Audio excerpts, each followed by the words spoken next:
Hello everyone, I am Sushil Kesri, Senior Physics Faculty, Vidya Mandir Classes, HL Korwa. Today we are going to discuss electrical fuse and miniature circuit breaker, that is MCB, under the chapter Electric Current and Circuit. In the last turn, we have discussed the heating effect of the electrical current. तो ये उसी का एक part है electric fuse. तो electric fuse सभी लोगों ने देखा होगा, इस टाइप से घरों में लगे होते हैं। It is a safety device used for preventing the excess flow of the current through an electric circuit. So all the electrical appliances can work when the electric current flows through them. कोई भी electrical appliance होगा, उसमें जब कोई current flow होगी तभी वो work करेगा। बट उस इलेक्ट्रिकल अप्लायंसेस के लिए एक मैक्सिमम करंट डिफाइन होता है कि उस मैक्सिमम करंट से अगर ज़्यादा की करंट फ्लो हो गई ड्यू टू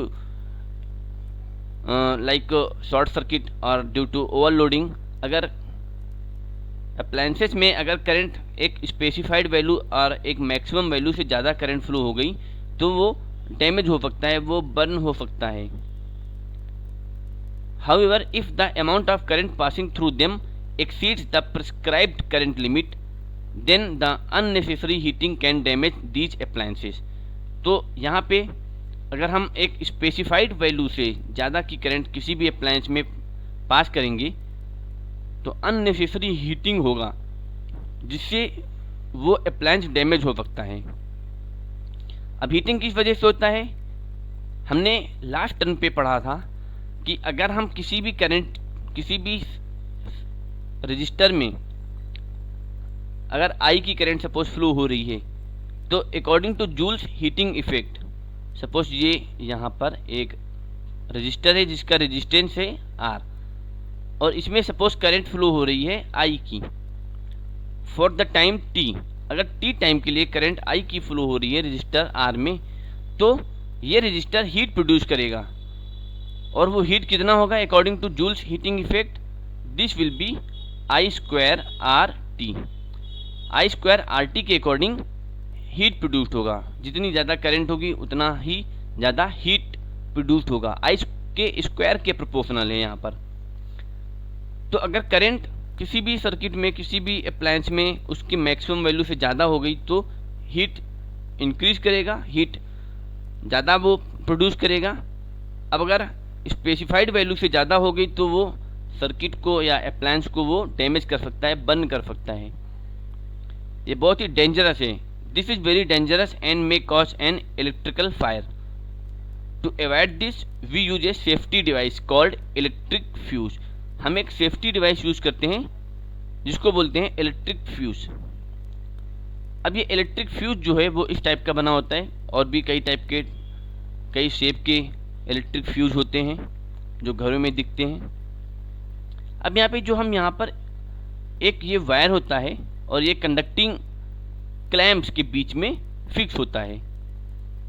तो ये जो वायर है इसकी भी एक कैरेक्टरिस्टिक्स है। तो जो फ्यूज वायर का वायर है वो लो मेल्टिंग पॉइंट और हाई रेजिस्टेंस का होना चाहिए। Low melting point and high resistance.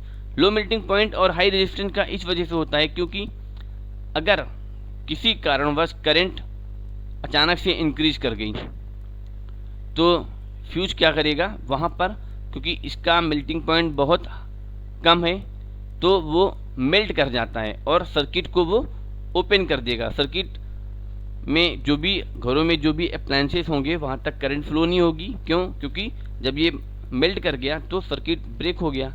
अब सर्किट ब्रेक होने से करंट फ्लो नहीं होगी और करंट जब फ्लो नहीं होगी तो वो अप्लायंस बच जाएंगे। An electric fuse prevents the excess flow of current through an electric circuit. It is based on the heating effect of the electric current. तो यह heating effect of the electric current पर based है। जितनी ज़्यादा current flow होगी उतना ही ज़्यादा heat produce होगा, और क्योंकि इसका मेल्टिंग पॉइंट बहुत कम है तो जब कभी भी एक्सेस अमाउंट की करंट फ्लो होगी तो बहुत जल्दी ये मेल्ट कर जाएगा। अब ये मेल्ट करने से सर्किट हमारा सेफ बना रहेगा।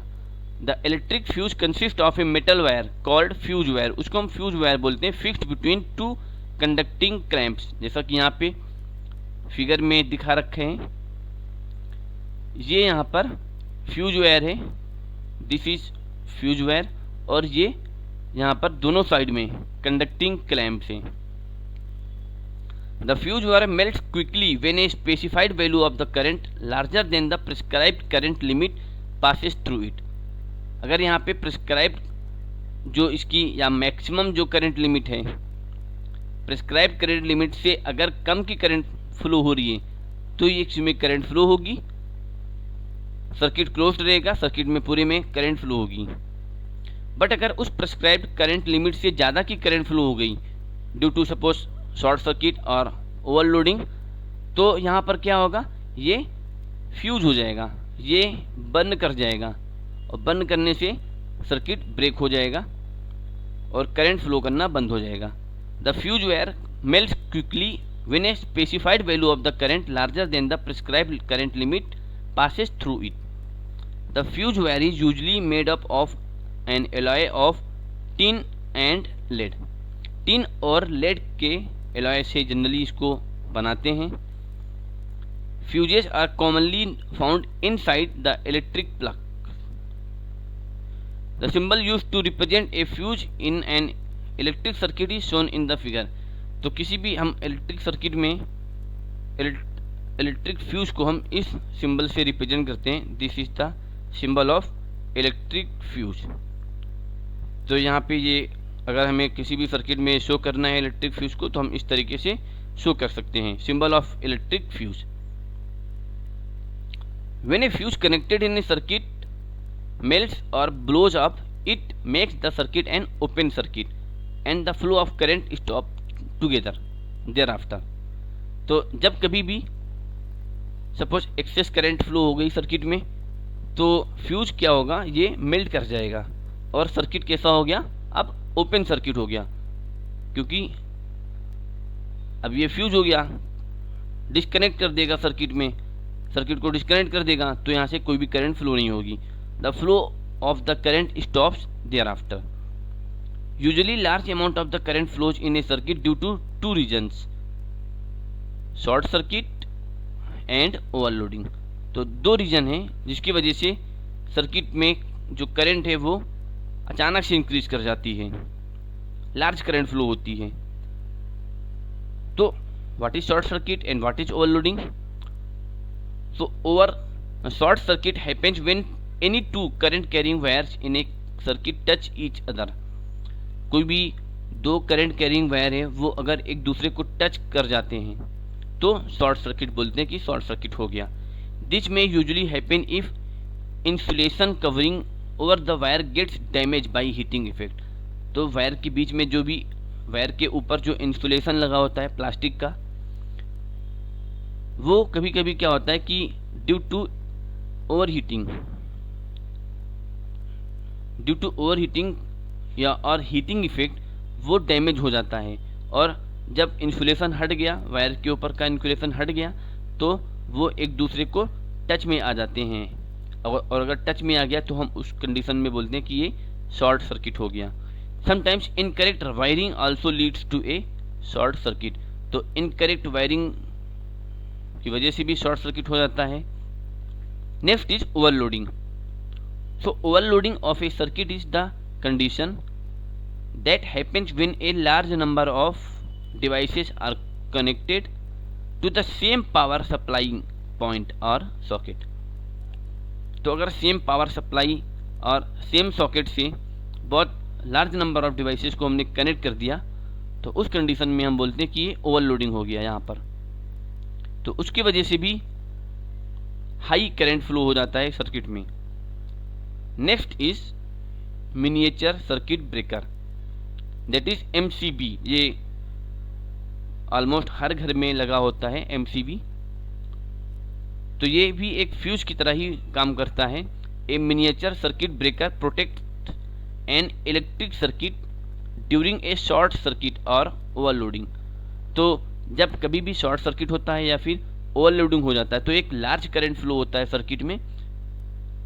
तो जब ये लार्ज करंट फ्लो होता है तो ये एमसीबी गिर जाती है। It may look like a switch but works like a fuse. Switch की तरह दिखता है ये, यहाँ पे इसका डायग्राम भी दिया हुआ है। स्विच की तरह दिखता है बट इसका जो मेन फंक्शन है वो स्विच फ्यूज की तरह है। When a current through a circuit having MCBs flows beyond the specified limit, अगर सर्किट में करंट किसी स्पेसिफाइड लिमिट से ज़्यादा फ्लो होने लगी, then the MCB moves down and stops the flow of the current through the circuit. तो MCB क्या होगा, वो मूव डाउन गिर जाएगी and stop the flow of current. ये जो यहाँ पे आप येलो कलर के स्विच टाइप का दिख रहा है ये डाउन हो जाती है, मूव्स डाउन। और मूव डाउन जब हो जाएगी तो क्या होगा, सर्किट में कोई भी करंट फ्लो नहीं होगा। And MCB can easily B reset by pushing it switch up. तो इसको अगर ये मूव डाउन हो गया तो हम इसको इजीली पुश अप कर सकते हैं। जैसे ये यहाँ पे डाउन है और ये अप है, तो अगर ये डाउन हो गया ड्यू टू शॉर्ट सर्किट और ड्यू टू ओवरलोडिंग तो सर्किट में कोई भी करंट फ्लो नहीं होगा। और फिर हम इसको अगर हमें स्विच अप करना है तो इसको हम ऊपर उठा देते हैं तो ये स्विच अप हो जाता है। टू रीस्टोर द ऑपरेशन, तो ऑपरेशन फिर रीस्टोर हो जाता है, करंट फ्लो होने लगता है सर्किट में। MCBs are generally used in the main power supply, तो जनरली मेन पावर सप्लाई में इसका यूज होता है। तो इस तरीके से जनरली हम फ्यूज की तरह ही इसको वर्क करते हैं। और अगर कभी भी लार्ज करंट फ्लो होता है सर्किट में तो ये मूव डाउन हो जाता है और फिर हम रीस्टोर ऑपरेशन करने के लिए इसको हम स्विच अप कर देते हैं, इसको हम उठा देते हैं ऊपर। तो फिर ऑपरेशन या फिर जो डोमेस्टिक सर्किट है उसमें करंट फिर फ्लो होने लगता है। So I hope you understood the explanation. Thank you.